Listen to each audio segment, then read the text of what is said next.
The cantina on Proxima 7 fell silent when the news came through. Every alien in the crowded room stopped talking. Drinks froze halfway to mouths. Even the mechanical bartender paused its cleaning routine. "Vex Thul is coming," whispered a four-armed Zeltani trader. His voice shook with fear. The name sent ripples of terror through the mining colony. Workers who had faced cave-ins and toxic gas leaks without blinking now looked pale.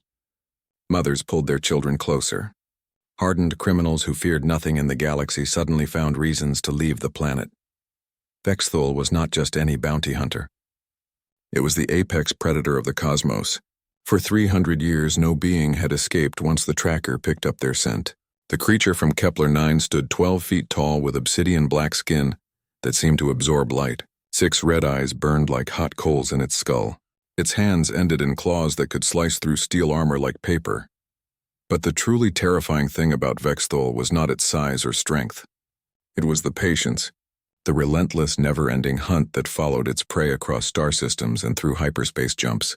The tracker never slept, never ate, never stopped. Commander Reek of the Galactic Council Security Force stood before a holographic display in his office.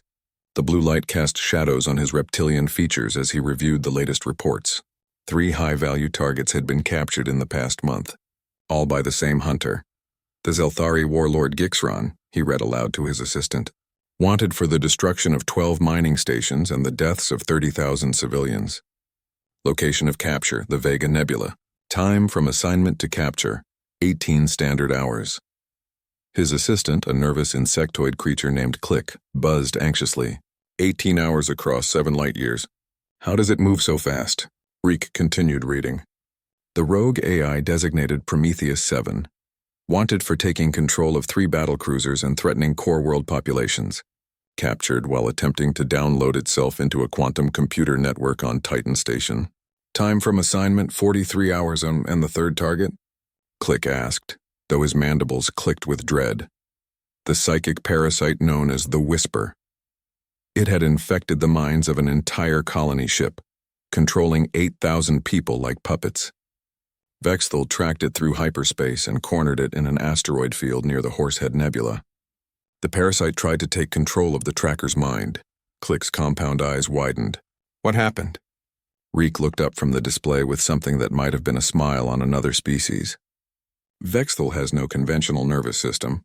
The parasite burned itself out trying to penetrate a mind that operates on completely different principles. Time from assignment to capture, 12 hours. Across the galaxy, in the seedy underbelly of Nexus Station, criminals spoke in hushed tones about their encounters with the legendary hunter. Most who met Vexthul face-to-face never lived to tell about it. But a few survivors had been allowed to spread the word.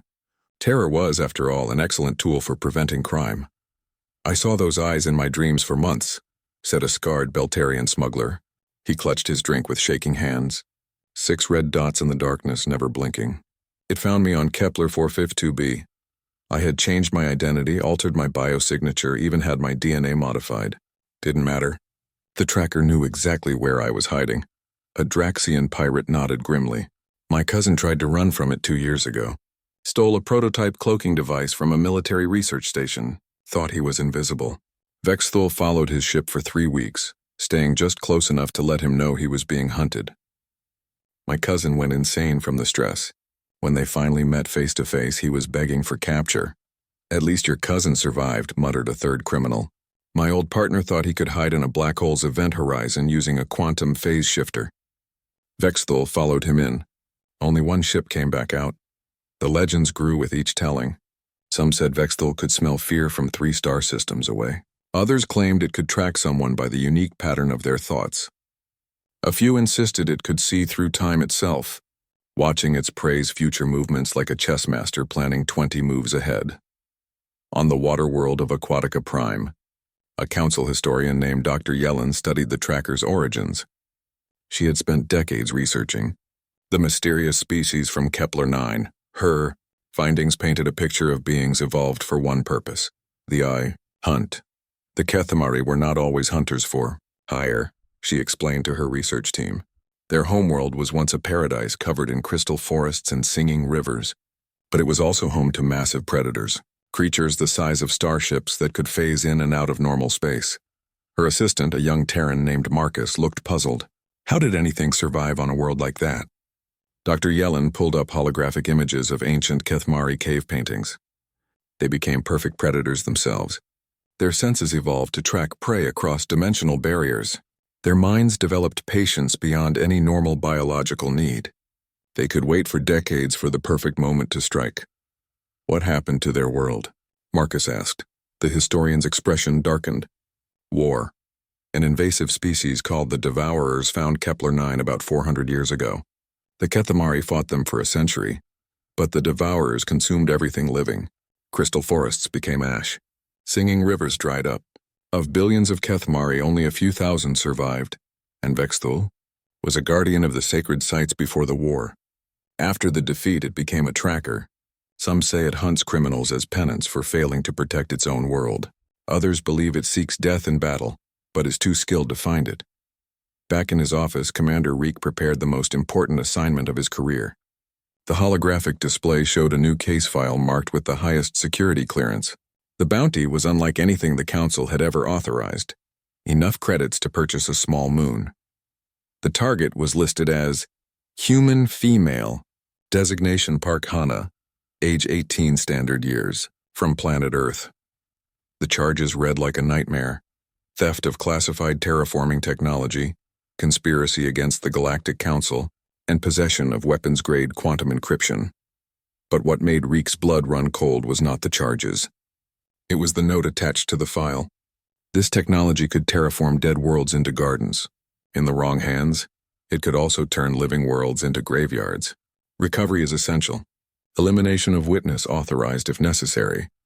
Reek transmitted the assignment through quantum entanglement to a ship in the Outer Rim. The response came back within seconds. 2 words that had sealed the fate of thousands of criminals across the galaxy. Assignment accepted.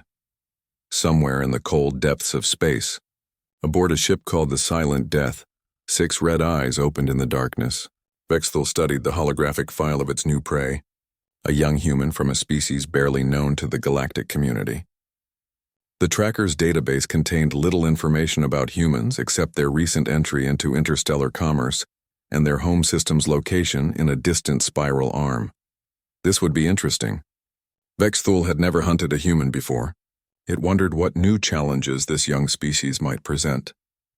The tracker's mandibles clicked in what might have been anticipation as it set course for the last known location of the human ship, New Sol. The hunt was about to begin. Park Hana crawled through the maintenance shaft of the cargo vessel New Sol, her small frame allowing her to reach places the larger crew members could not. Sweat dripped from her forehead as she worked to repair a faulty power coupling. The ship was old and constantly breaking down, but it was home. Hana, how much longer? Called her older brother Park Do-hyun from below. His voice echoed through the metal corridors with familiar concern. Almost done, she replied, connecting the final wire. The lights flickered back to life throughout the section. There. That should hold for another few months. At 18, Hana was the youngest crew member aboard the New Sol, but she was also the most skilled with technology. Growing up in the slums of Neo-Busan had taught her that broken machines meant no food, no heat, and no hope. She had learned to fix anything with whatever parts she could find. The New Sol was one of humanity's first interstellar trade ships. It was not pretty or fast, but it could carry cargo between star systems and make enough profit to keep the crew fed. Most of the galaxy looked down on human ships as primitive, but Captain Kim Tae-wan took pride in proving them wrong. Good work, kid, Captain Kim said as Hana climbed down from the shaft. He was a stocky man in his 50s with graying hair and kind eyes. We dock at Nexus Station in 6 hours. Make sure you stay close to the ship. That place can be dangerous. Nexus Station was a massive trading post built inside a hollowed-out asteroid. Ships from 100 different worlds came there to buy, sell, and sometimes hide from the law. It orbited a binary star system at the crossroads of 3 major trade routes, making it the perfect place for business, both legal and illegal. Hana had been to Nexus Station twice before, but the sight still amazed her. The docking bays were carved directly into the asteroid rock, while the main commercial areas were built in huge caverns filled with artificial atmosphere. Neon signs in dozens of alien languages advertised everything from rare spices to illegal weapons. Remember what I taught you? Do-hyun said as they walked through the crowded market district. Keep your eyes open, trust no one, and if something seems too good to be true, it probably is. Hana nodded, but her attention was caught by the incredible variety of alien life around them. A family of blue-skinned Andorians haggled with a tentacled merchant over the price of some glowing crystals. A group of insect-like Klikari clicked and buzzed as they examined a shipment of Earth coffee beans with great interest. While Captain Kim handled the paperwork for their cargo delivery, Hana wandered through the technical section of the market. Here, various species traded in computer parts, star charts, and scientific equipment.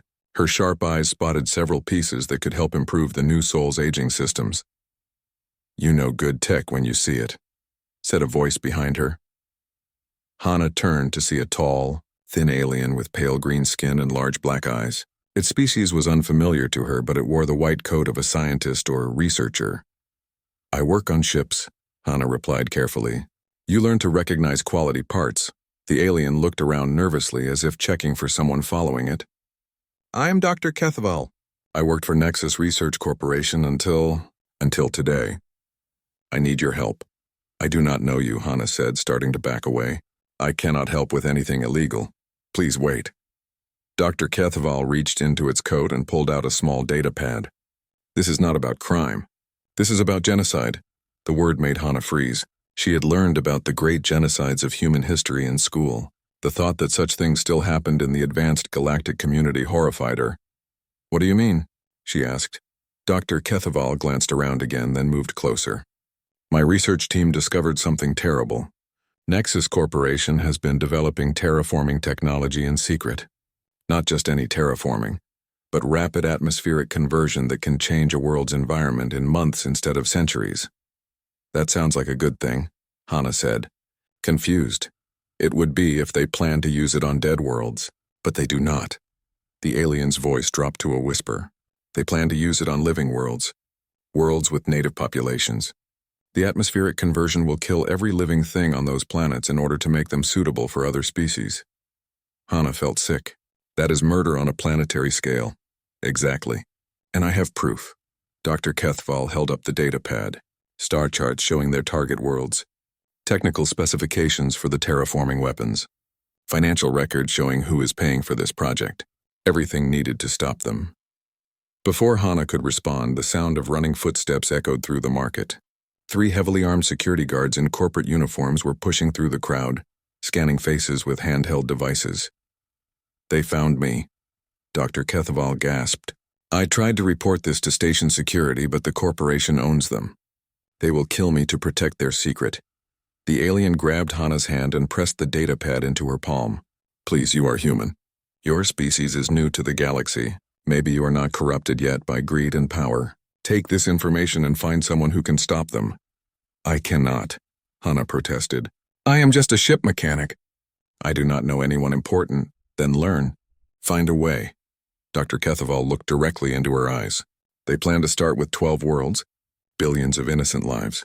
If this technology is perfected, they will use it on hundreds of worlds, maybe thousands." The security guards were getting closer. One of them spotted Dr. Kethval and shouted to his companions.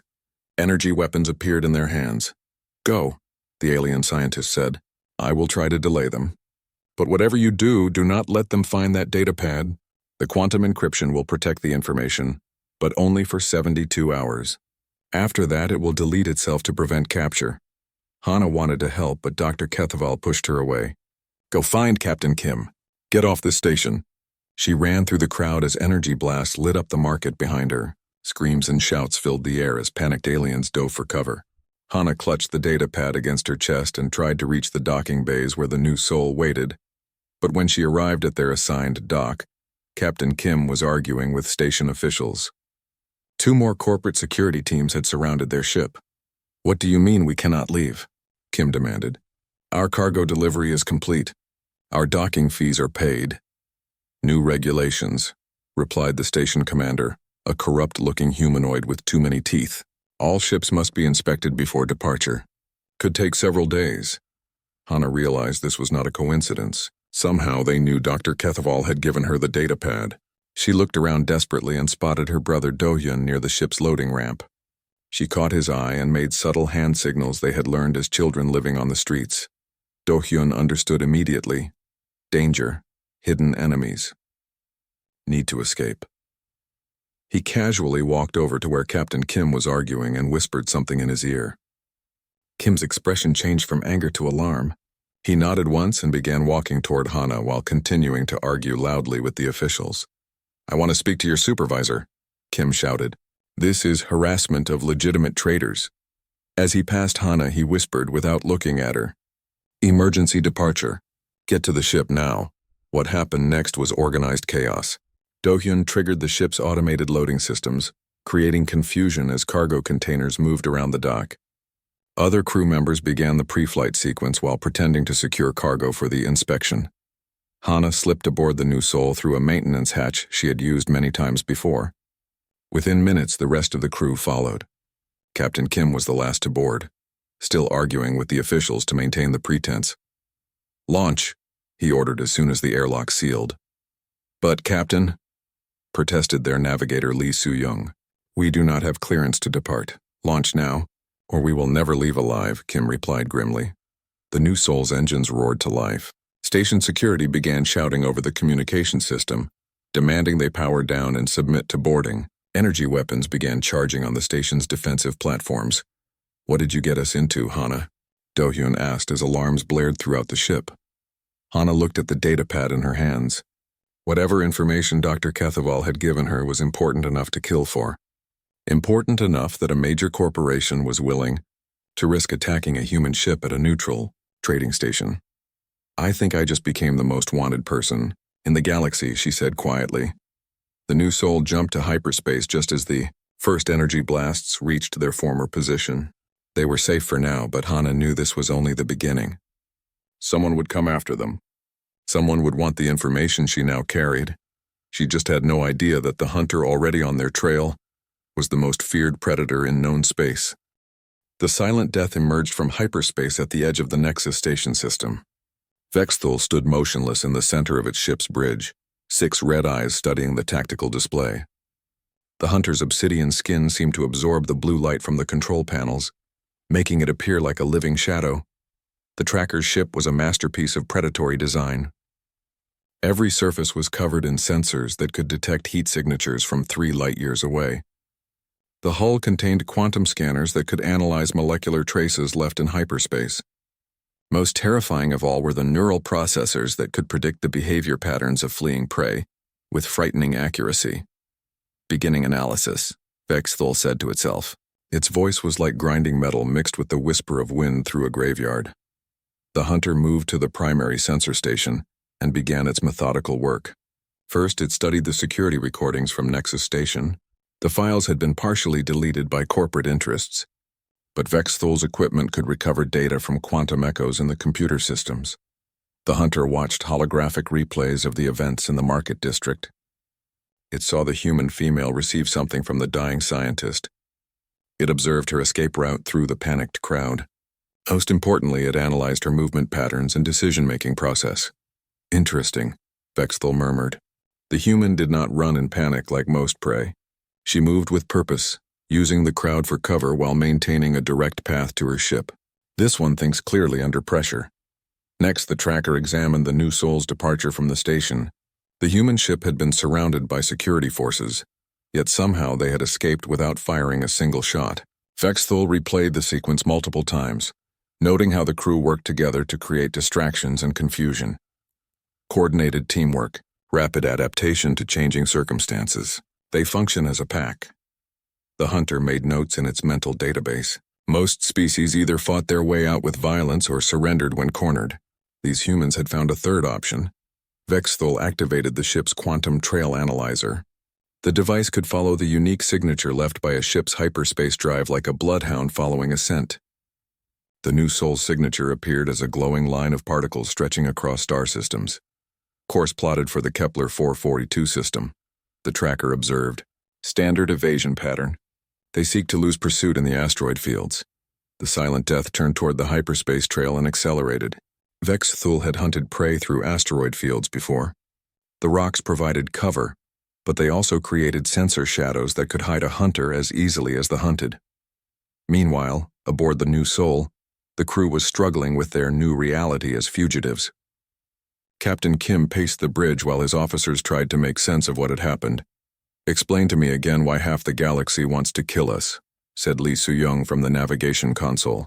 She was a thin woman in her 30s with nervous hands that constantly adjusted her controls. Hana sat in the corner, studying the datapad Dr. Kethval had given her. The quantum encryption was slowly unlocking files as she worked through the alien scientists' security protocols.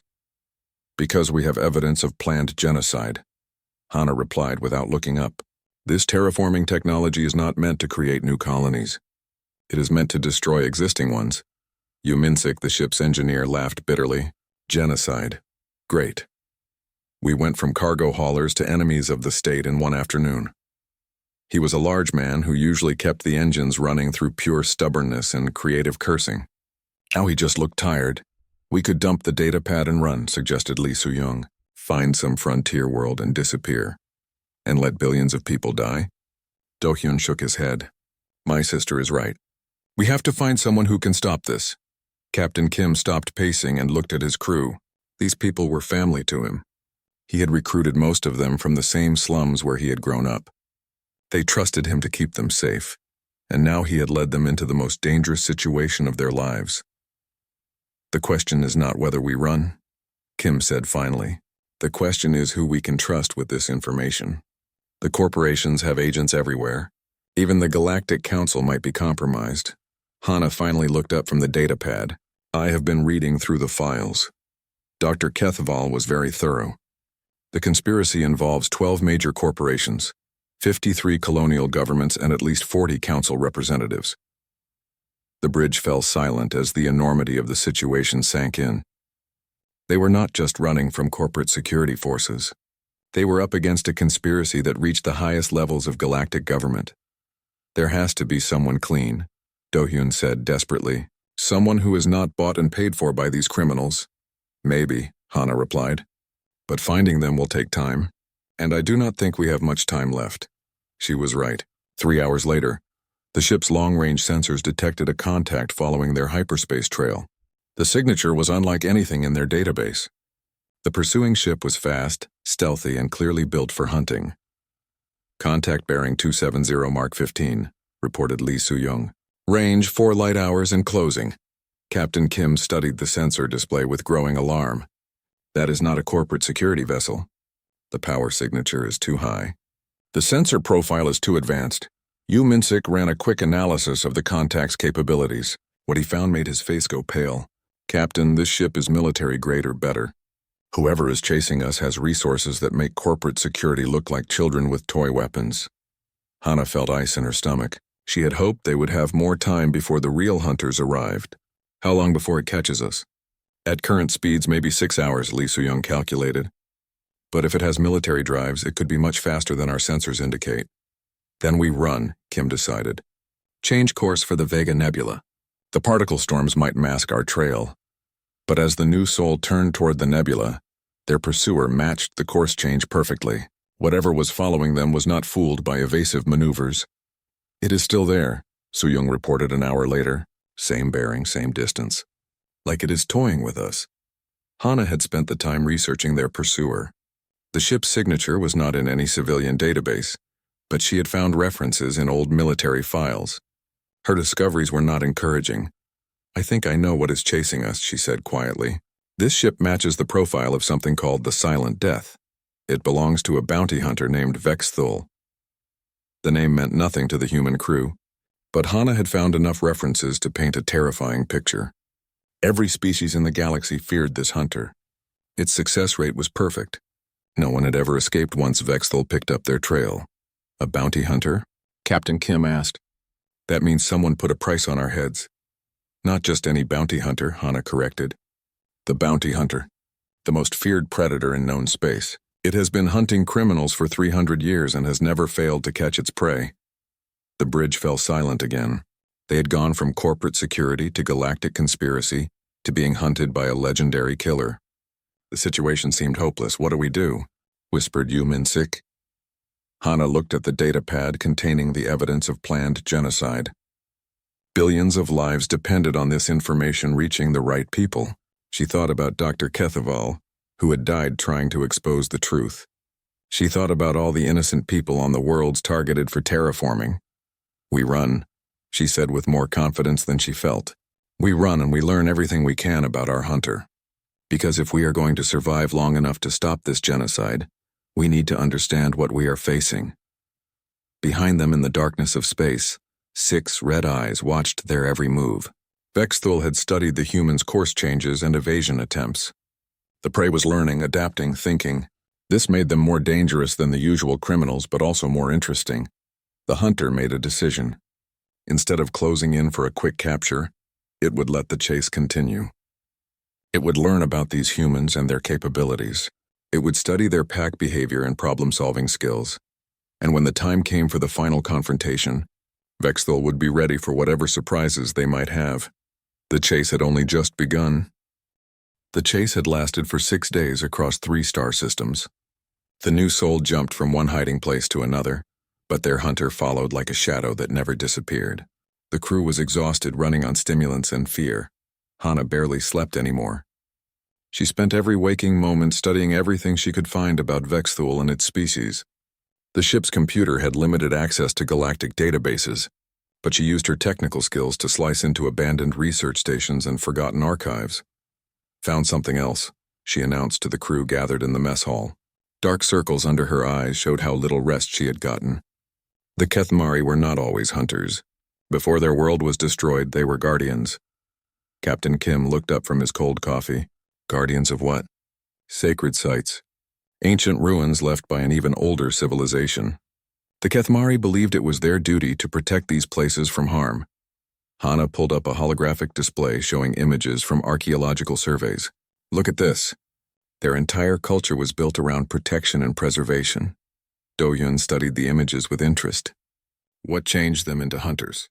"War," Hana replied grimly. 400 years ago, an invasive species called the Devourers found Kepler-9. The Kethmari fought them for over a century, but the Devourers consumed everything living on the planet. The holographic display shifted to show before and after images of Kepler-9. The first showed a beautiful world of crystal forests and flowing rivers. The second showed a dead rock floating in space. Only a few thousand Kethmari survived, Hana continued. They scattered across the galaxy. Most tried to rebuild their lives on other worlds. But a few, like Vexthul, became something different. Hunters instead of guardians, Lee Soo-young said with understanding. More than that, they hunt criminals as punishment for their failure to protect their own world. Every capture is an act of penance. Hana paused to rub her tired eyes. But there is something else. Something that might help us. She pulled up another file, this one showing behavioral analysis of captured criminals who had encountered Vexthul. Every account mentions the same thing. Before the final capture, Vexthul always gives its prey a chance to surrender. It is some kind of ritual, a moment of honor before the end. Yu Minsik laughed bitterly. Great, our hunter has good manners. That makes me feel so much better. But Captain Kim was thinking deeper. No, wait. This is important. If it always follows the same pattern, maybe we can use that against it. Before Hana could respond, alarms began blaring throughout the ship. Lee Soo-young ran to the bridge and came back with terrible news. It found us again. The silent death just dropped out of hyperspace 2,000 kilometers behind us. It is moving to intercept. The crew ran to their stations as Captain Kim ordered evasive maneuvers. But this time felt different. Their pursuer was not hanging back at a distance. It was closing in for the kill. All stop, came a voice over the communication system. The words were spoken in perfect galactic standard, but there was something alien about the tone, something that made primitive fears crawl up the spine. Prepare to be boarded. Hana felt her heart hammering in her chest. After 6 days of running, the legendary hunter had finally caught them. She looked at the data pad containing the evidence of the genocide conspiracy. So many lives depending on this information, and she was about to fail them all. New soul, respond. The alien voice continued. I am Vexthul of Kepler-9. You carry stolen property that belongs to the Galactic Council. Surrender now and you will be treated according to standard protocols. Captain Kim grabbed the communication handset. This is Captain Kim Tae-wan of the merchant vessel New Soul. We are innocent traders carrying legitimate cargo. There has been some mistake. There is no mistake, Vexthul replied. Park Hana of Earth is aboard your vessel. She is wanted for theft of classified terraforming technology. You have 30 seconds to prepare for boarding. The crew looked at each other in despair. Their ship had no weapons that could damage a hunter's vessel. Their engines could not outrun the silent death. They were trapped. 20 seconds. Hana made a decision that surprised everyone, including herself. She walked to the communication console and activated the transmitter. This is Park Hana, she said, her voice steadier than she felt. I will come aboard your ship willingly if you promise not to harm my crew. Hana, no. Tohyen started forward, but she held up a hand to stop him. Interesting. Vexthul's voice came back. Most prey beg for mercy or try to bargain for their lives. You offer sacrifice for others. This is the unexpected. My crew is innocent, Hana continued. They knew nothing about the datapad until after we left Nexus Station. If you want me, you can have me. Just let them go. There was a long pause. When Vexthul spoke again, there was something different in its tone. Almost like curiosity. I will come aboard your vessel alone. Your crew will remain unharmed as long as they do not interfere. This is acceptable. The new Soul's airlock cycled open 20 minutes later. The crew stood in the cargo bay, weapons lowered but ready. They had argued about Hana's plan, but she had convinced them it was their only chance. When Vexthul entered the ship, the temperature seemed to drop 10 degrees. The creature was even more terrifying in person than in the database files. 12 feet of obsidian muscle and predatory grace, 6 red eyes that seemed to see through to their souls, claws that could tear through steel like paper. But what struck Hana most was the intelligence in those alien eyes. This was not a mindless beast. It was a thinking being with its own history of pain and loss. You are younger than I expected, Vexthul said, studying her with 2 of its 6 eyes while the others watched her crew for sudden movements. Does age matter for your hunt? Hana asked. Sometimes. The young often do foolish things that make them easy prey, but you have shown tactical thinking and self-sacrifice. These are not common traits among criminals. Hana took a step forward, ignoring her brother's sharp intake of breath. What if I told you I am not a criminal? What if the real criminals are the ones who sent you after me? Vexthul's head tilted slightly. Explain. This was the moment Hana had been planning for during the long chase. She pulled out the datapad and held it where the hunter could see it. This contains evidence of planned genocide, terraforming technology that will be used to kill the populations of living worlds. The corporations behind this conspiracy framed me to silence the scientist who tried to expose them. You expect me to believe that the Galactic Council is part of a conspiracy? Vexthul's voice carried what might have been amusement. Not the whole council, but enough members to authorize a bounty on an innocent person. Hana activated the datapad and began displaying files. Look at the evidence. Star charts showing target worlds, technical specifications for atmospheric conversion weapons, financial records showing who profits from this genocide. Vexthul moved closer, studying the holographic displays with growing attention. Its 6 eyes tracked across the data with the speed and precision of a computer analyzing information. These worlds, the hunter said slowly. I know some of these systems. They have living populations, primitive but sentient species, 12 worlds to start with, billions of lives. But if this technology is perfected, they plan to use it on hundreds more. Hana met the alien's gaze without flinching, including worlds that might have survivors from old wars. Worlds like Kepler-9. For the first time since entering the ship, Vexthul showed emotion. The hunter's claws extended slightly and a low growling sound came from deep in its chest. You know of my world's fate? I know you were a guardian who failed to protect what you loved most. I know you hunt criminals now as penance for that failure. Hana took another step closer. But what if I told you that the same kind of evil that destroyed your world is about to destroy others? What if you could stop it this time? The cargo bay fell silent except for the hum of the ship's life support systems. Vexthul stood motionless, processing this new information. The hunter had spent 3 centuries following orders without question. But now those orders might be serving the very evil it had sworn to fight. Show me more, Vexthul said finally. Hana activated more files from the datapad. Financial records showing massive payments to council representatives. Communication logs discussing the population problem on target worlds. Technical specifications that made clear this was a weapon of mass destruction disguised as terraforming equipment. The scientist who gave me this information died trying to get it to someone who could stop the genocide. His name was Dr. Kethval. He was murdered by corporate security forces on Nexus Station while I escaped with the evidence. Vexthul studied the files for several minutes. When the hunter finally looked up, something had changed in those 6 red eyes. If this is true, Vexthul said slowly, then I have been hunting the wrong prey. Vexthul stood motionless in the cargo bay of the New Soul, processing the information Hana had shown. The hunter's 6 eyes moved back and forth across the holographic displays, analyzing every detail with the precision of a living computer. For 300 years it had followed orders without question. Now doubt crept into its mind like poison. These financial records, Vexthul said finally, they show payments to Council Representative Maltok of Vega Prime. I delivered 3 fugitives to his custody last year. Hana nodded grimly. Maltok is one of the conspiracy leaders. The fugitives you caught were probably trying to expose the genocide plan. The hunter's claws extended involuntarily. You are saying I have been working for the enemy. Not knowingly, Hana replied quickly. But yes, the same kind of evil that destroyed your world has been using you to silence anyone who might stop them. Captain Kim stepped forward cautiously. Can we trust anything the Council tells us? If they are part of this conspiracy, how do we know who the real criminals are? Vexthul turned to study the human captain. Your species asks good questions. Most beings accept authority without thought, but you question everything. We learned the hard way that authority can be corrupt, Kim replied. Our own history taught us to be suspicious of those who claim to act in our best interest.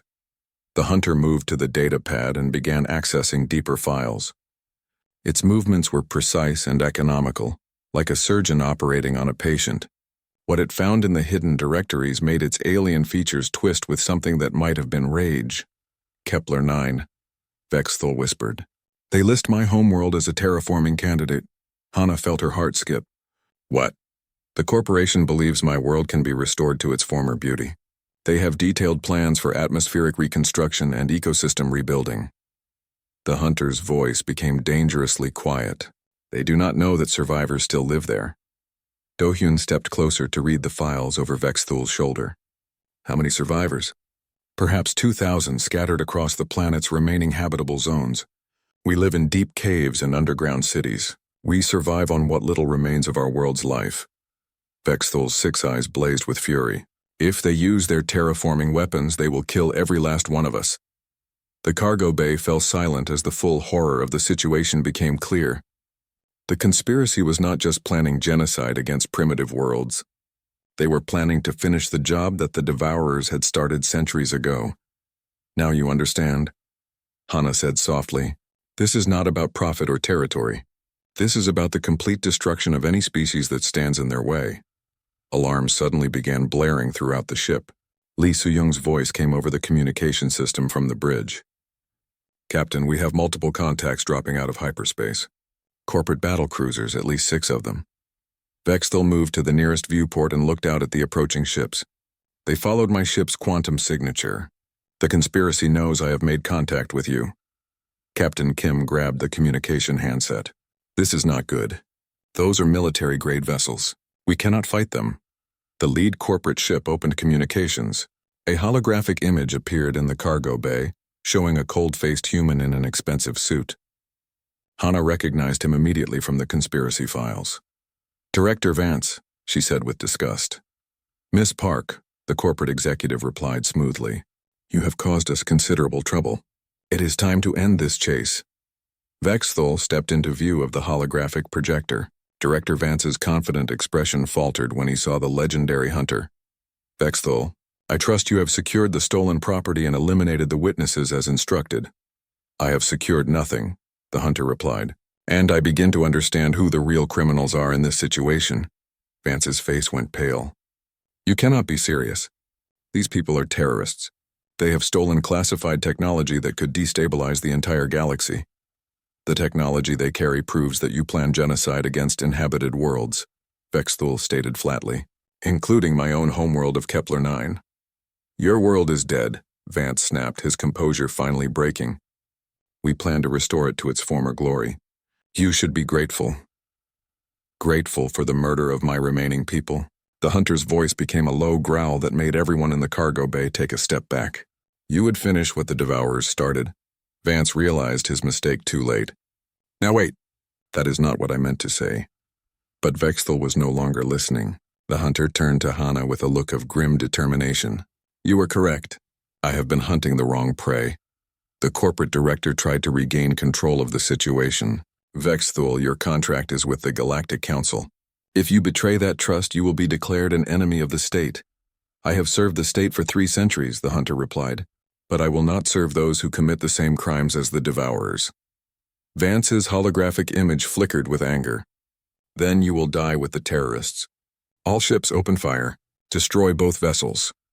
The communication cut off, and immediately the corporate battlecruisers began charging their weapons. Energy readings spiked on the New Soul's sensors as massive particle cannons prepared to reduce both ships to atoms.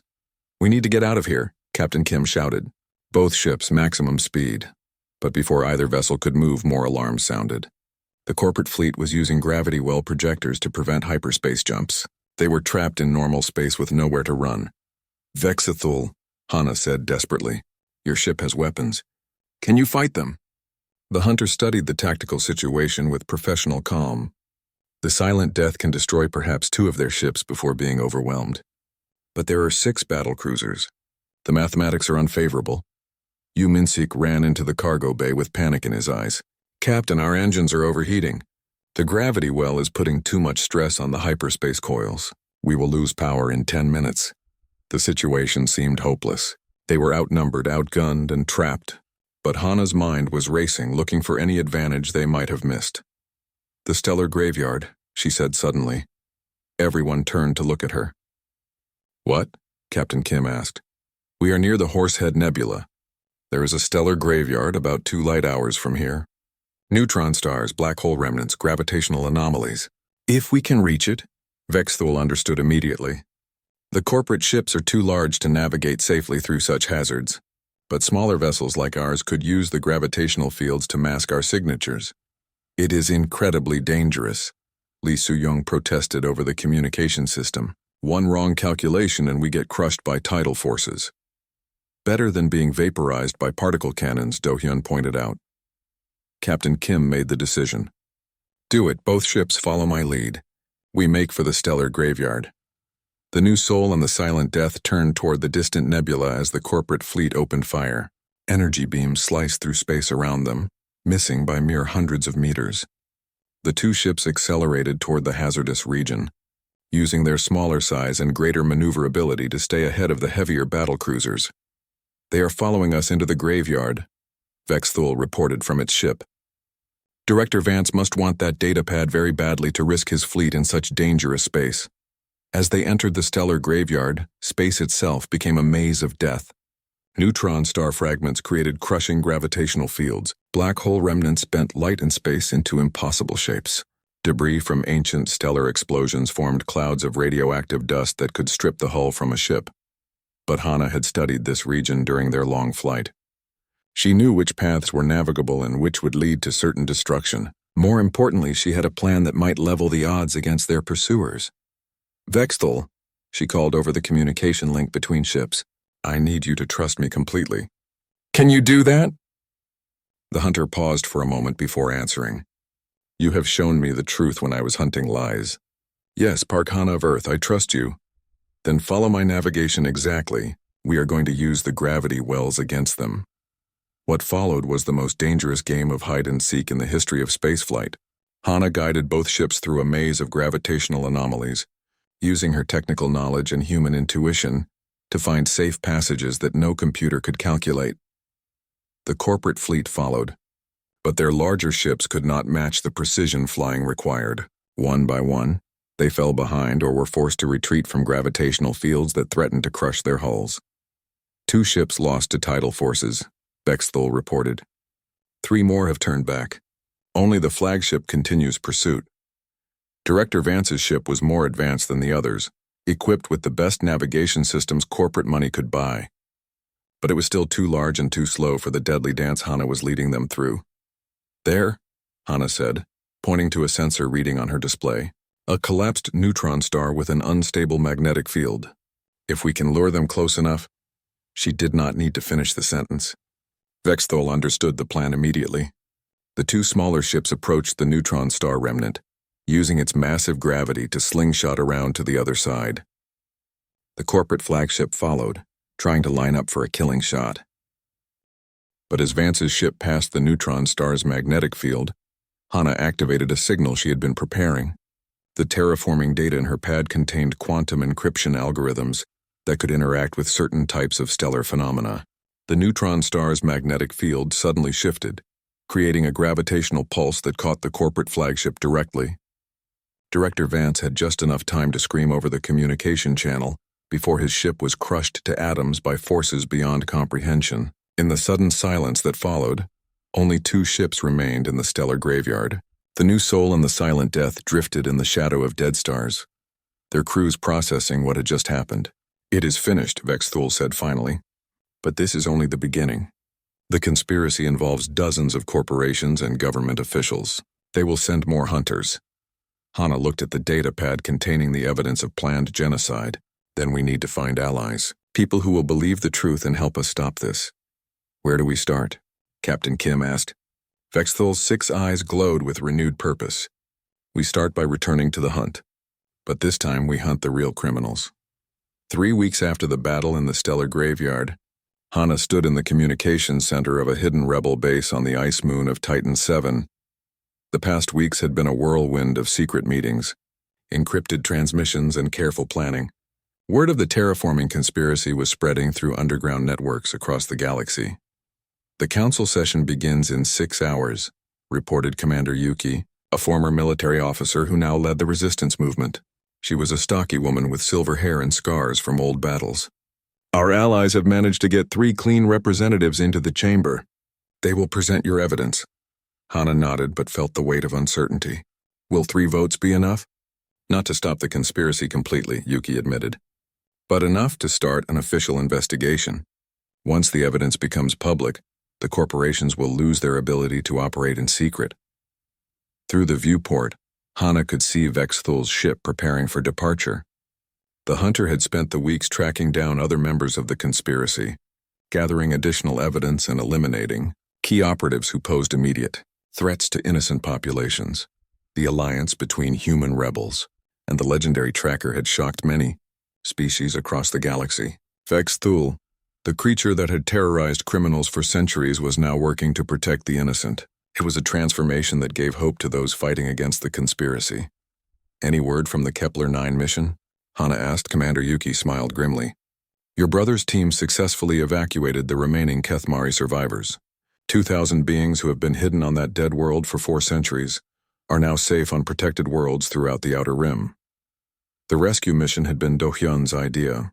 While Hannah worked to expose the conspiracy, he had convinced Captain Kim to lead a secret evacuation of Vexthul's people. It was dangerous work, but humans seemed to excel at impossible rescue missions. "Incoming transmission from the Silent Death," announced the base's communication officer. Vexthul's image appeared on the main display. The hunter looked as intimidating as ever, but there was something different in those 6 red eyes. Purpose, perhaps, or hope. "The target has been eliminated," Vexthul reported. Corporate Director Chen was attempting to activate the terraforming weapon early on the world of Proxima 3. His death has delayed their timeline by at least 6 months. Hannah felt both relief and sadness. Chen had been responsible for the murder of Dr. Kethval and dozens of other scientists who tried to expose the truth. His death was justice, but it was still death. "What about the weapon itself?" Commander Yuki asked. "Destroyed, along with the research facility and all backup data. The Proxima 3 population is safe." Vexthul paused. "But there are 11 other target worlds. We must move quickly." The plan they had developed was ambitious and dangerous. While the evidence was being presented to the Galactic Council, strike teams would simultaneously attack terraforming facilities on 5 different worlds. It would be a coordinated assault designed to cripple the conspiracy's ability to carry out their genocide. "Strike Team Alpha is in position at the Vega facility," reported Captain Kim over a secure channel. The New Soul had been fitted with military-grade weapons and shielding for the mission. "Strike Team Beta ready at the Centauri facility," came another voice. This team was led by other human traders who had joined the resistance after learning the truth. Similar reports came in from teams at 3 other locations. Each team included both human volunteers and alien allies who had been convinced by the evidence of planned genocide. All teams, this is command, Yuki announced. The council session has begun. Initiate Operation Guardian in 60 seconds. Hana watched the countdown timer with nervous excitement. Everything they had worked for came down to this moment. If they succeeded, billions of lives would be saved. If they failed, the conspiracy would go deeper underground and the genocide would proceed in secret. 10 seconds, Yuki announced. 5, 4, 3, 2, 1. Execute. Across 5 star systems, the attacks began simultaneously. The human-led strike teams used tactics that confused and surprised their corporate enemies. Instead of direct assaults, they used deception, technical sabotage, and coordinated distractions that made their small forces seem much larger. On Vega Prime, Captain Kim's team posed as corporate inspectors and walked right into the facility. By the time security realized they were rebels, the terraforming equipment had already been destroyed by precisely placed explosives. At the Centauri facility, the strike team used an old human trick called a Trojan horse. They hid inside a delivery of legitimate supplies and struck from within when the guards least expected it. Vega facility destroyed, came Kim's voice over the communication channel. Centauri, facility neutralized, reported the second team. Leader. One by one, the reports came in. 3 facilities destroyed completely. 2 more severely damaged. The conspiracy's ability to carry out their genocide had been crippled, at least temporarily. But the real victory came from the Galactic Council chamber on the capital world of New Geneva. The 3 clean representatives had presented Hana's evidence with devastating effectiveness. Images of planned genocide filled the Great Dome, where representatives from 1,000 worlds gathered to make laws. The vote is unanimous, came the report from their allies in the council. Emergency investigation authorized. All terraforming activities suspended pending review. Arrest warrants issued for 47 corporate executives and 12 council representatives. The conspiracy was exposed. The galaxy now knew the truth about the planned genocide. But Hana knew the fight was far from over. They will go underground, she warned Commander Yuki. The leaders who escaped will try to rebuild in secret. Let them try, came Vexthul's voice from the communication system. The hunter had returned to the rebel base after completing its mission. They will find that they now have new enemies. Enemies who do not give up the hunt. Over the following months, Hana watched as the galaxy changed. The terraforming conspiracy had been the largest criminal organization in known space, but its exposure led to reforms that went far deeper. Humans, despite being the newest species in the galactic community, found themselves at the center of a new movement for justice and transparency. The partnership between human determination and alien allies proved powerful beyond expectations. Species that had never worked together before found common ground in protecting the innocent and preventing future genocides. Vexthul became something entirely new, a guardian once again, but this time protecting the entire galaxy instead of just one world. The hunter worked with human law enforcement to track down the remaining conspiracy members and prevent other groups from attempting similar crimes. You changed everything, Hana told the tracker during one of their planning sessions. The galaxy's most feared predator became its greatest protector. Your species taught me something I had forgotten, Vexthul replied. That protecting others is more important than punishing oneself. The humans showed me that failure does not define us. What we do after failure is what matters. A year after the conspiracy's exposure, Hana stood on the observation deck of Earth's newest space station. Through the viewport, she could see ships from dozens of worlds arriving and departing. Humans were no longer just traders and mechanics in the galactic community. They were partners in building a better future. Her brother Do-hyun joined her at the viewport. Any regrets about not staying a simple cargo hauler? Hana laughed. Simple was never really an option for our family, was it? A new ship appeared in the traffic pattern, sleek and black and unmistakable. The Silent Death requested docking permission with the casual ease of an old friend. Another mission? Do-hyun asked. Always another mission, Hana replied. But now we hunt together. The partnership between the girl from Earth and the tracker from Kepler-9 had become legendary across the galaxy. They represented something new and hopeful, the idea that former enemies could become the strongest allies when united by a common cause. As Vexthul's ship docked at the station, Hana received a message on her personal communicator. New evidence of another conspiracy, this one involving illegal weapons trafficking to primitive worlds. It would be dangerous work, but she was no longer the frightened young mechanic who had fled Nexus Station. "Ready for the next hunt?" she asked her brother. Do-hyun grinned. "With the galaxy's most feared tracker on our side? Always." In the depths of space, other predators watched and waited. Criminals who thought they were safe in the darkness now faced a new reality. Somewhere out there, a human engineer and an alien hunter worked together to protect the innocent. The galaxy had learned an important lesson. Humans did not abandon their friends, even the scary ones. And when humans and their allies worked together, there was no force in the universe that could stand against them. The hunt for justice never ended, but now it was a hunt that the good guys were winning.